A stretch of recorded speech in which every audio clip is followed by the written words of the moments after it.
Everything points to a premeditated, cold-blooded murder that was thought through, planned, and executed. It was with that forceful argument that the prosecution asked the jury to sentence Theodore Bundy to death. He is, the prosecuting attorney said, a man who has a previous record of assault and who has escaped from jail. From the defense, the jury heard from a former death row reporter and a Miami priest, both of whom spoke out strongly against the death penalty. But it was the defendant's mother, Louise Bundy, who made the most impassioned plea for her son's life, calling him the favorite of her 5 children. I've always had a very special relationship with all my children. We tried to treat them all equally.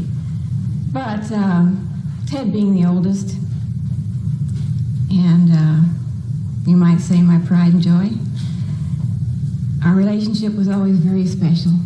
Defense attorney Margaret Good told the jurors that the murder of the 2 Florida State co-eds was an irrational act and that it was not as horrible a crime as the prosecution made it seem.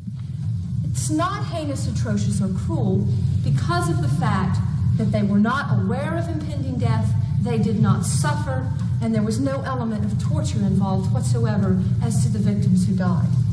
Give him the same amount of mercy that he gave Lisa Levy and Margaret Thorne, which was absolutely none. At 2:20 this afternoon, the case was handed to the jurors with a decision before them of whether to sentence convicted murderer Theodore Bundy to life imprisonment or death.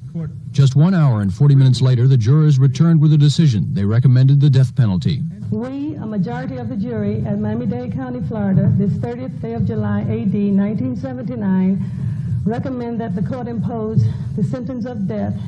When the jurors left the courtroom for the last time, they had no comment to make to the press. The defense said only that it would file a motion for a new trial by the end of the week. Judge Edward Cowart is expected to have the final sentencing decision by tomorrow. Robin Lloyd, Channel 4 News.